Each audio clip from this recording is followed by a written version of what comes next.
সদাচরণ এমন একটি জিনিস যা দিয়ে সবচেয়ে দামি জান্নাত পাওয়া যায়।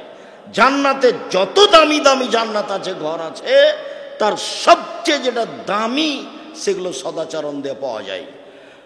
আবু মালিক আশআরী রাদিয়াল্লাহু তাআলা আনহু বলেন, আল্লাহর নবী একদা বললেন, ইন্না ফিল জান্নাতে গোরাব ইউরা জাহিরুহা মিন বাতিনুহা মিন জাহিরিহা। জান্নাতে কতগুলি উন্নত মানের পদার্থ দ্বারা তৈরি ঘর আছে, যার বাহির থেকে ভিতর দেখা যায়, ভিতর থেকে বাহির দেখা যায়, খালি টক টক টক টক টক করছে। সাহাবীগণ বললেন, আল্লাহর নবী, লিমান হাযিহি, এত দামি ঘর কে পাবে? কার জন্য এত দামি ঘর? তখন আল্লাহ রাসূল বলছেন, লিমান আলানাল কালামা, যার চাল চলন ভালো সে পাবে, যার স্বভাব ভালো সে পাবে। যদি চাই এখানে আরো তিনটা কথা আছে। এক, যে ফকির মিসকিনকে খেতে দেয়, তার পরেরটা, ওটা এক নম্বরে। তারপরেরটা, যে ফকির মিসকিনকে খেতে দেয় সেও পাবে। তিন, যে নিয়মিত নফল সিয়াম রোজা থাকে, বৃহস্পতিবার সোমবার। আজকে তো আশা করি যে সিয়াম ছিলেন, আপনার বয়স 40, বৃহস্পতিবার সোমবার সিয়াম থাকেন না কেন? কি দেখাতে চাচ্ছেন আপনি? একটু ইবাদত করতে আগ্রহী নন কেন? বয়স তো একদিন ছিল 20, এখন তো 40। বয়স তো একদিন 40 ছিল, এখন 60। কি দেখাতে চাচ্ছেন আপনি? আল্লাহ নবী বলছেন, আমি বৃহস্পতিবার সোমবার সিয়াম থাকি। কেন? বৃহস্পতিবার সোমবার 2 দিনের সাপ্তাহিক পাপ নেকি পেশ করা হয়। আমার মন চায়, দেখো দেখো তুমি আমার নেকি পাপ দেখো, আমি সিয়াম আছি। সিয়াম অবস্থায় আমি রিপোর্ট দিতে চাই, সেই জন্য আমি বৃহস্পতিবার সোমবার কি থাকি? সিয়াম থাকি। আমার পাপ নাকি তুমি দেখো সিয়াম অবস্থায়। আর সাপ্তাহিক বাৎসরিক পাপ নাকি পেশ করা হয় কোন মাসে? শাবান মাসে। বাৎসরিক পাপ নাকি কোন মাসে পেশ করা হয়? শাবান মাসে। তো এই সিয়াম অবস্থায় রিপোর্টটা দিবেন, সেই জন্য পহিলা শাবান থেকে নিয়ে চলছে চলছে 5, 10, 15, 20, 25, খালি প্রতিদিন সিয়াম, প্রতিদিন সিয়াম, প্রতিদিন সিয়াম। সাহাবীগণ বলছেন, এত রোজা থাকেন কেন আল্লাহ নবী শাবান মাসে? বলছে, আরে শোনো, শাবান মাসে বাৎসরিক রিপোর্ট পেশ করা হয়। ওয়ানা উহিব্ব আই রুফা আমালি ওয়ানা সায়েম, আমার মন চায় যখন আমার পাপ নাকি রিপোর্টটা দেওয়া হবে বাৎসরিক, তখন আমি সিয়াম আছি, এইটা আমি দেখাতে চাই। এই জন্য আমি বেশি বেশি সিয়াম থাকি। আমি মনে হয় বুঝাতে পারি না। শাবান মাসে বেশি সিয়াম থাকতেন কেন? উত্তর দিতে পারবেন না? বৃহস্পতিবার সোমবার কেন সিয়াম থাকতেন, রোজা থাকতেন? উত্তর দিতে পারবেন না? তো যদি উত্তর দিতে পারি তাহলে থাকতেও পারি, প্রস্তুতি নিতে পারি। সাহারি খেয়েই সিয়াম থাকতে হবে জরুরি নয়, খাওয়া সুন্নাত, থাকলেই হলো। সবচেয়ে দামি জান্নাত পাবে সদাচরণ দিয়ে। শুনুন, সদাচরণ এমন একটা জিনিস যা দিয়ে 2টা বড় বড় আমলের নেকি পাওয়া যায়। অবাক হবেন আপনি। আয়েশা রাদিয়াল্লাহু তাআলা আনহা বলেন, আল্লাহর নবী বলেছেন, ইন্নামাল মুমিনু ইয়াজদু বিহুসনি খুলুকিহি দারাজাতা সায়ামুল কায়েম। মানুষ তাহাজ্জুদ পড়ে যত নেকি পায়, মানুষ নিয়মিত সিয়াম রোজা থেকে যত নেকি পায়, ভালো আচরণে মানুষ তত নেকি পায়। 2টা মিলে যত নেকি হয়, ভালো আচরণে তত নেকি হয়। 2টা মিলে যত নেকি হয়, ভালো আচরণে তত নেকি হয়। 2টা কি? এক, নিয়মিত তাহাজ্জুদ পড়া, এটা তো ভিন্ন ধরনের ইবাদত। একজন সাহাবী রাতে আল্লাহ রাসূলের কাছে ওযুর পানি আর মেশক নিয়ে উপস্থিত। উনি বলছেন যে আমি রাসূলের সাথে ছিলাম এক রাতে, তো আমি ওযুর পানি আর মেশকটা নিয়ে উপস্থিত। তো আল্লাহ রাসূল আমার কাজটা দেখে খুশি হয়েছেন। খুশি হয়ে বলছেন, সালমা শেতা, তোমার মনে যা লাগে সেটা তুমি চাও, দিয়ে দিব আমি।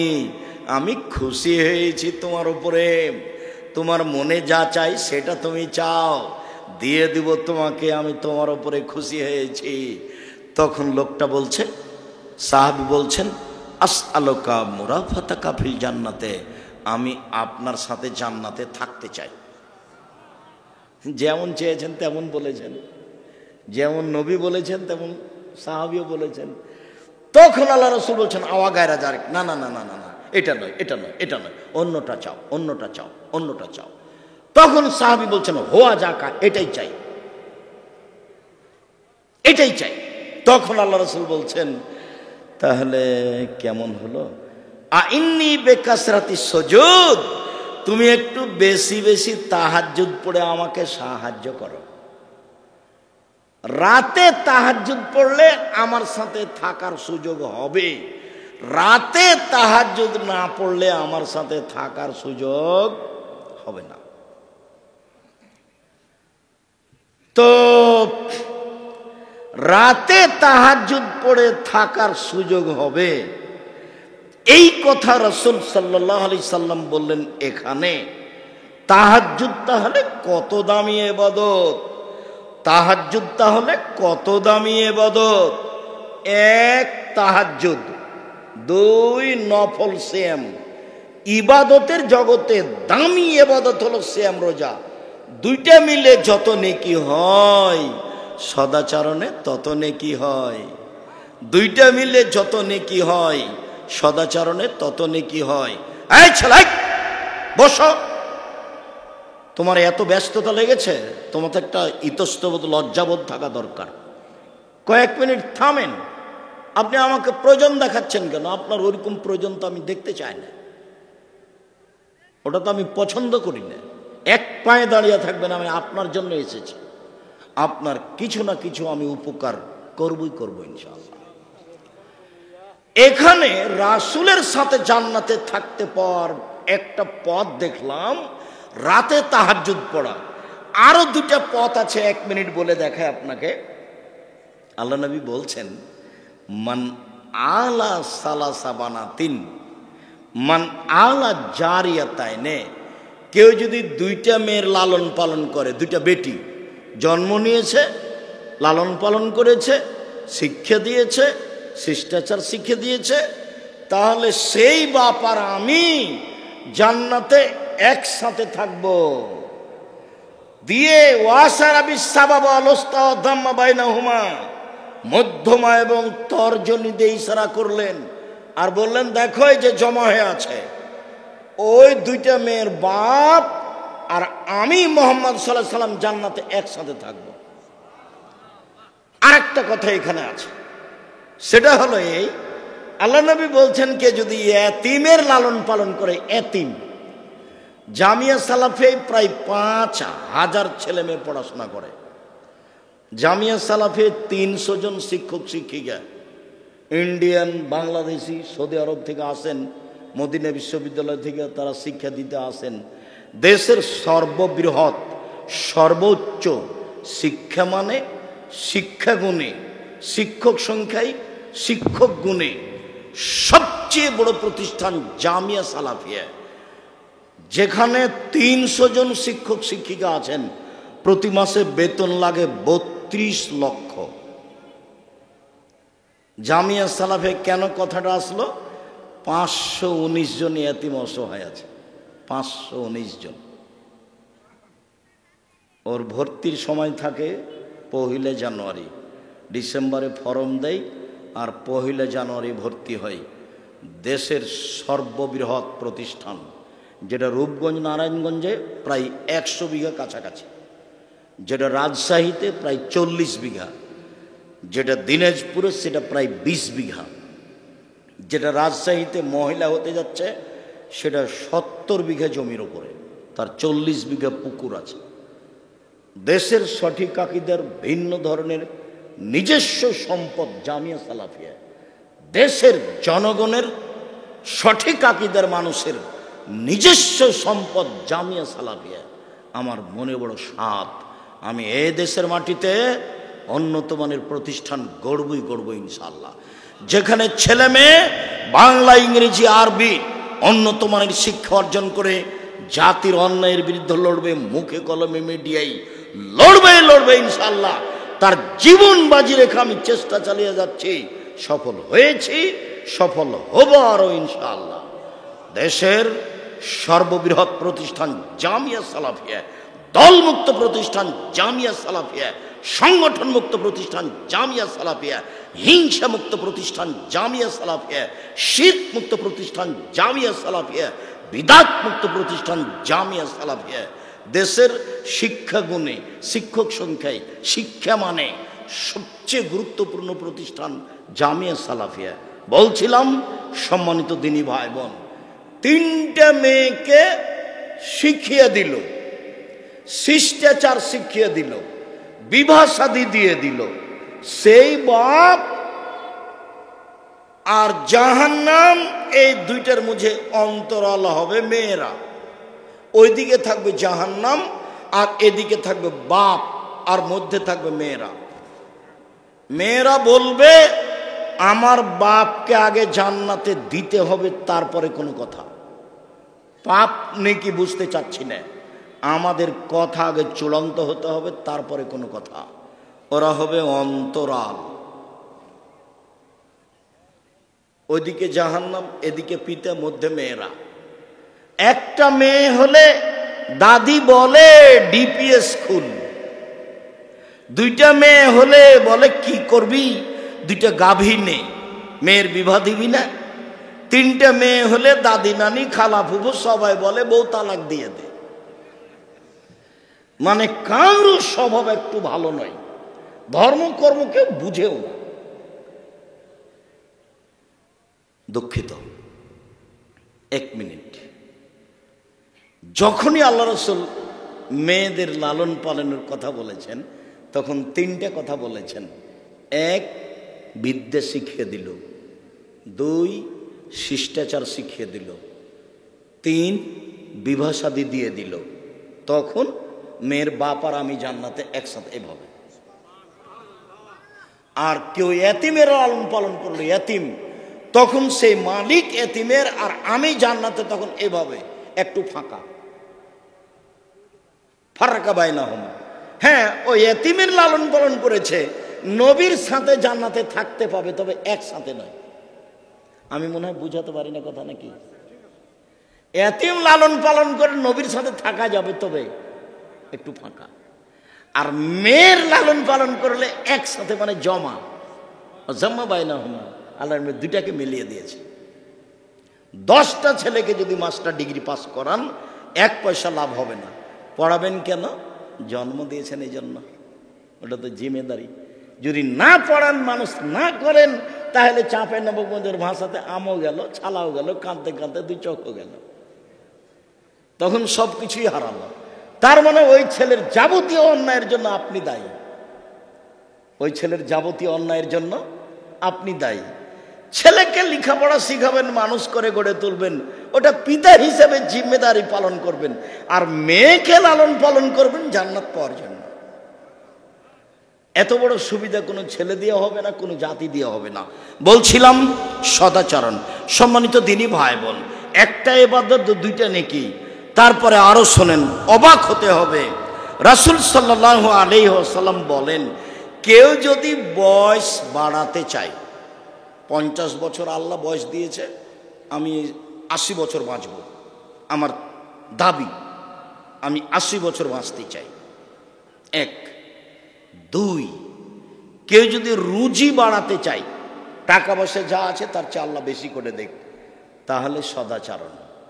এবার আল্লাহ রাসূল শুনেন, আল্লাহ রাসূল বলছে, মান সাররাহু, যে চায়, আইয়ুবসাতা লাহু ফি রিজকিহি, তার টাকা পয়সা বেশি করা হোক, ওয়ায়ুনসাউ ফি আসারিহি, তার বয়স বেশি করা হোক, ফাল ইয়াসিল রাহিমাহু, তাহলে সে যেন সদাচরণ করে। ভালো আচরণ, ভালো আচরণ কি জিনিস? খুবই কঠিন। এখনই যদি আপনার রিক্সা আর একজনের রিক্সার সাথে লেগে যায় না, আর যদি একটু বুঝেন দোষ তার, তাহলে আপনি একবারে ধুয়ে ছেড়ে দিবেন। এই বক্তব্য করে হাতে হাতে হারিয়ে যাবে এখনই। আর যদি দেখেন বাড়িতে গিয়ে বউ যা রান্না করেছিল তো লবণ বেশি হয়ে গেছে, 10টা না বললে আপনি থাকতে পারবেন না।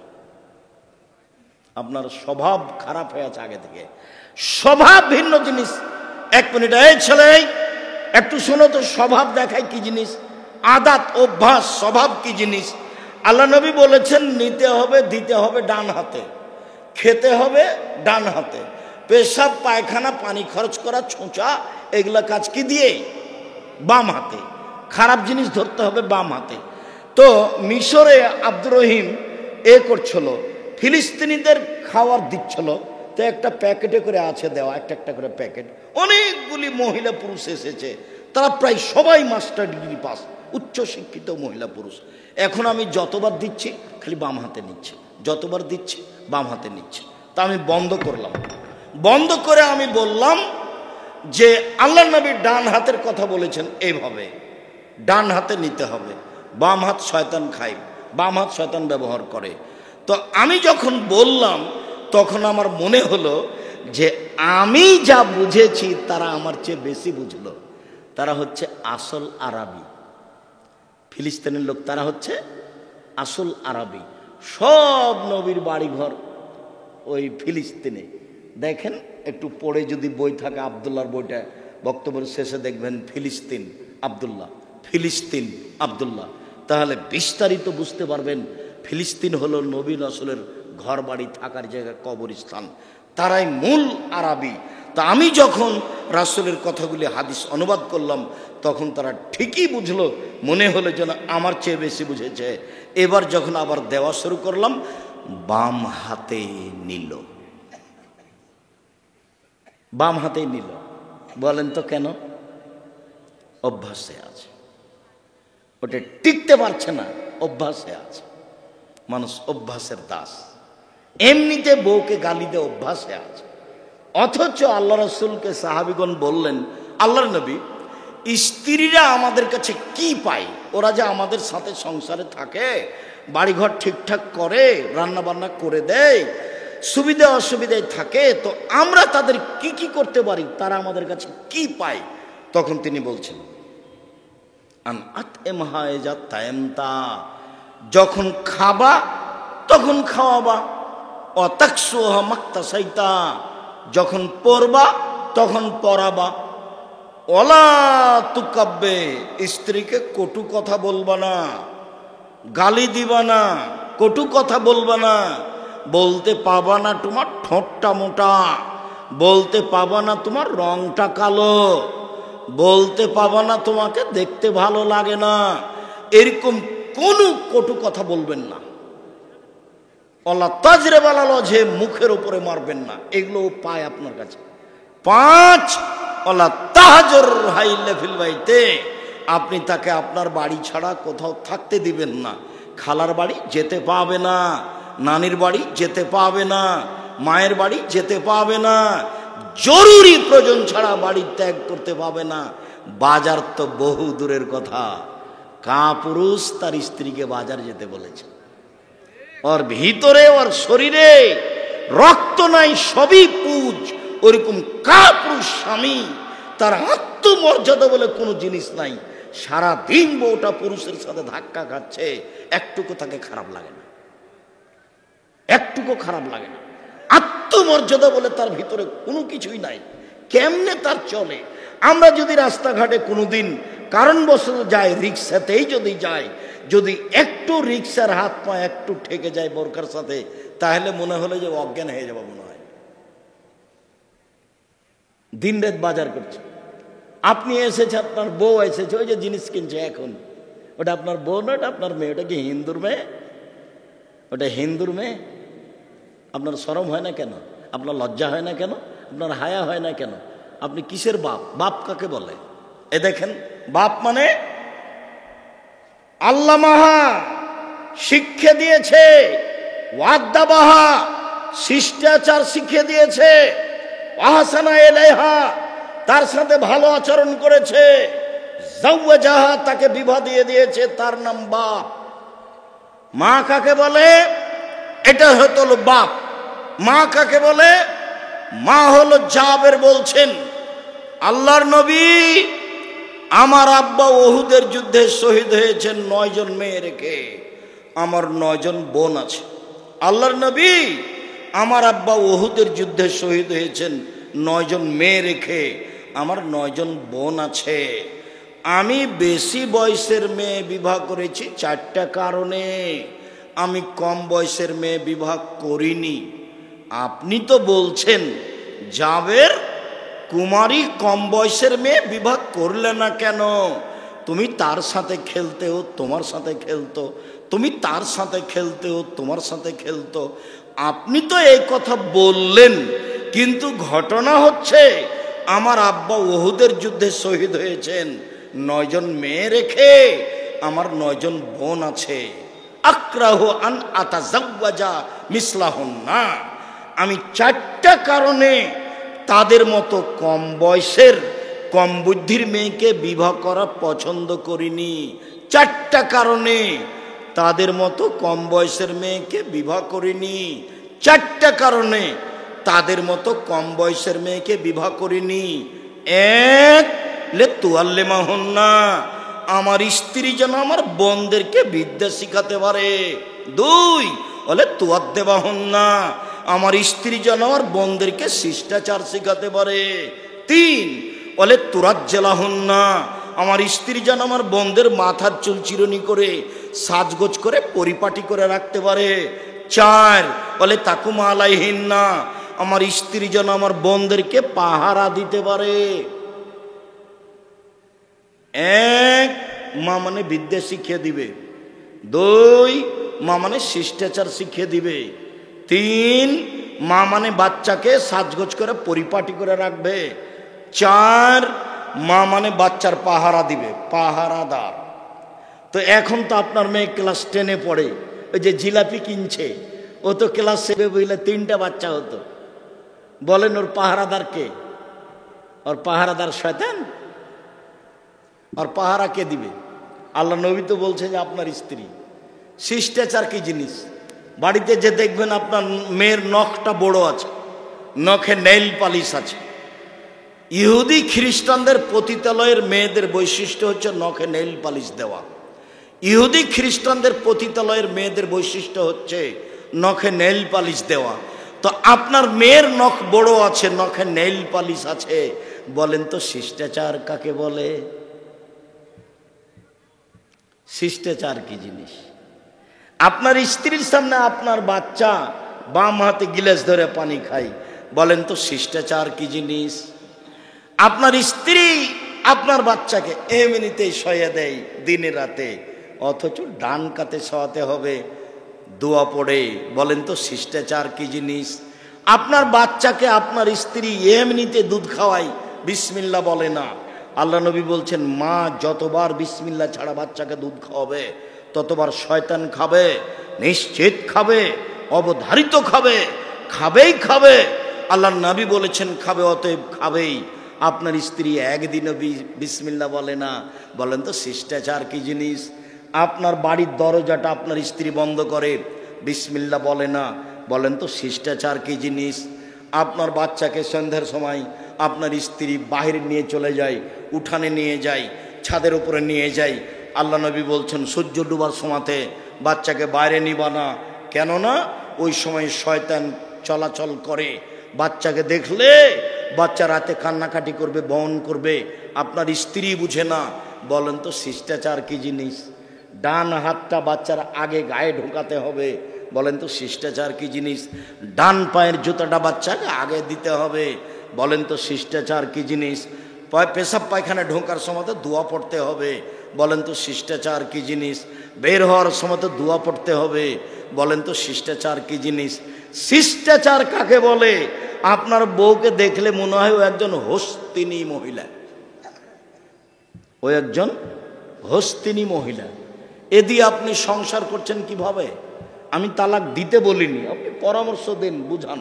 যদি শেষ পর্যন্ত নাই হয় তাহলে তালাক দিতে হবে, এ কথাই ঠিক। আবু হুরায়রা রাদিয়াল্লাহু তাআলা আনহু বলেন রাসূল সাল্লাল্লাহু আলাইহি সাল্লাম বলেছেন আর-রাহমু শুহনাতুন মিনার রহমান, সদাচরণ রহমান থেকে বের হয়েছে। এটা হলো রহমান, সদাচরণ রহমান থেকে বের হয়েছে। কাল আল্লাহ তাআলা, আল্লাহ তাআলা বলেন এই সদাচরণ মান ওয়াসালাকে ওয়াসালতুহু, আমান কাতাকে কাতাতহু, তোমাকে যে নিবে আমি আল্লাহ তাকে নিব। এই সদাচরণ, তোমাকে যে ছেড়ে দিবে আমি আল্লাহ তাকে ছেড়ে দিব। যার সদাচরণ নেই তার আল্লাহ নেই। ও খায় কিভাবে? হিন্দু যেভাবে খায়, বেঁচে থাকে কিভাবে? হিন্দু যেভাবে বেঁচে থাকে। এই চলো, এই থামো। আয়েশা রাদিয়াল্লাহু তাআলা আনহা বলেন, সদাচরণ এইভাবে আর্শ ধরে ঝুলন্ত, সদাচরণ এইভাবে আর্শ ধরে ঝুলন্ত, ঝুলন্ত অবস্থায় সদাচরণ বলে। পৃথিবীর মানুষ শুনে রেখো, মান ওয়াসালানি ওয়াসালাহুল্লাহ, আমাকে যে নিবে আল্লাহ তাকে নিবেন। অমান কাতানি কাতাহুল্লাহ, আমাকে যে ছেড়ে দিবে আল্লাহ তাকে ছেড়ে দিবেন। সদাচরণ কি জিনিস? যার আল্লাহ নেই তার, যার সদাচরণ নেই তার আল্লাহ নেই, যার সদাচরণ আছে তার আল্লাহ আছে। সদাচরণ দেখাবেন আব্দুর রাজ্জাক সাহেব বাস্তব? জি হ্যাঁ, দেখেন। কিভাবে দেখবেন? আল্লাহ রাসূল বলছেন, আল মুমিন লিল মুমিন কাল বুনিয়ান ইয়াসুদ্দু বাযুহু বাযান সুম্মা সাব্বাকা বাইনা আসসাবিহি। একজন মুমিন আর একজন মুমিনের সাথে প্রাচীরের মতো। তারপর ডান হাতের আঙ্গুল বাম হাতের আঙ্গুলে ঢোকালেন, এইভাবে। মুমিন এইভাবে থাকবে। দল পার্টি করে একজন আর একজনকে পেলে জবাই করে দেবে, ফাঁকে পেলে। আর যদি জেলে দিতে পারে, কাজ একটা করেছি ভাই, একটা কাজ করেছি, কি হয়েছে? আরে ওকে তো জেলে ঢুকিয়ে ছেড়েছি। আজকের পরে যতদিন বেঁচে থাকবেন প্রতিশোধ আজকে মুছে দেন। প্রতিশোধ নেই, সে দোস্ত হোক আর দুশ্মন হোক, সে যেই হোক না কেন, যে কয়েকদিন যে কয়েক ঘন্টা বেঁচে আছেন প্রতিশোধের পাতা কেটে দেন। এই দেখেন মুমিন কি জিনিস। রাসূল সাল্লাল্লাহু আলাইহি সাল্লাম বলেন, আল মুমিন লিল মুমিন কারাজুলিন ওয়াহিদ, সারা পৃথিবীর মুমিন পুরুষ নারী একজন। ইনিস্তাকাইন ইস্তাকাকুল্লাহু, একজন মানে চোখে ব্যথা হলে সব জায়গায় ব্যথা বুঝে। একজন মানে মাথায় ব্যথা হলে সব শরীরে ব্যথা বুঝে। মানে পাশে একজন মুমিন যদি বিপদে পড়ে, আমিও সেই বিপদগ্রস্ত। রাতে যদি বিপদে পড়ে দৌড়িয়ে গিয়ে বলবো, ভাইজান কি সমস্যা, ভাইজান কি সমস্যা, কি ডাক্তার ডাকবো, কি অ্যাম্বুলেন্স নিয়ে আসবো? এর নাম হচ্ছে মুমিন। সম্মানিত দিনী ভাই বোন, আমি আপনাকে বিষয়টি গুরুত্ব সহকারে দেখার জন্য অনুরোধ জানাচ্ছিলাম। মনে রাখবেন চারটে জিনিস: 1, 5 ওয়াক্ত সালাত; 2, হালাল রুজি; 3, কোরআন তেলাওয়াত। 24 ঘন্টায় অন্তত একবার কোরআন তেলাওয়াত করবেন, সূরা ইখলাস হলেও 3 বার। তাহলে আপনি একবার কোরআন তেলাওয়াতের নেকি পেয়ে যাবেন। 4, 2 জন যেখানে বসে আছে সেখানে আড্ডা পিটবেন না, বসবেন না। স্ত্রীর সাথে সদাচরণ করবেন। আপনার স্ত্রী যদি 4টা কাজ করতে পারে, জান্নাতের সব দরজা খোলা। আপনার স্ত্রী যদি 4টা কাজ করতে পারে, জান্নাতের সব দরজা খোলা। 1, 5 ওয়াক্ত সালাত; 2, রমজানের রোজা; 3, স্বামীকে মেনে চলা; 4, জেনায় লিপ্ত না হওয়া। স্বামীকে মেনেই চলতে হবে, তিতে লাগলেও মিঠা লাগলেও, তার মুখের ভাষা খারাপ হলেও। আব্দুর রাজ্জাক সাহেব থামেন। আপনি যখন বক্তব্য দেন তখন তো আমাদেরকে বলে চলে যান, তিতে লাগলেও স্বামী মানতে হবে, মিঠা লাগলেও স্বামী মানতে হবে। আমার স্বামীর মুখ এত খারাপ, তার মুখের দিকে আমি তাকাতেই পারি না। শোনেন, এ কথাই ঠিক, আপনার স্বামীর মুখ খারাপ, এ কথাই ঠিক। তারপরেও এইভাবে মাস মাস তার সাথে কথা বন্ধ রাখা যাবে না। যখন মেয়ে বাড়িতে থাকে তখন আপনি বলেন, খালেদা তোর বাপকে ভাত দিয়াই। যখন বৌমা বাড়িতে থাকে তখন আপনি বলেন যে হামিদা তোমার শ্বশুরকে পানি দিয়ে আসো। যখন কেউ থাকে না তখন আপনি পানির গিলাসটা নিয়ে স্বামীর সামনে থ্যাকপোস করে রেখে চলে যান। এই সংসার চলবে না। যদি টিকতে নাই পারেন তাহলে 24 ঘন্টার মধ্যে স্বামী থেকে ফিরে আসেন, খোলা তালাক করে নেন। স্বামী ভালো থেকে ভালো হলেও খোলা তালাক করা যায়, হাদিস বুখারী মুসলিম। আপনি কোর্টে গিয়ে, আপনি কাজীর কাছে গিয়ে, আপনি ওই ছেলের গ্রামের লোকের কাছে গিয়ে আপনি খোলা তালাক করে নেন। সংসার করলে তাকে মেনেই চলতে হবে, তিতা লাগলেও মিঠা লাগলেও, এটা একান্ত জরুরি। জেনা হয়ে গেছে, ক্ষমা চান, তাহলে আপনি ভালো, সব দরজা খোলা। আর একটা বলি, অজু করার পরে যদি বলেন আশহাদু আল্লা ইলাহা ইল্লাল্লাহু ওয়াহদাহু লা শারীকা লাহু ওয়া আশহাদু আন্না মুহাম্মাদান আবদুহু রাসূলুহু, তাহলে জান্নাতের সব দরজা খোলা।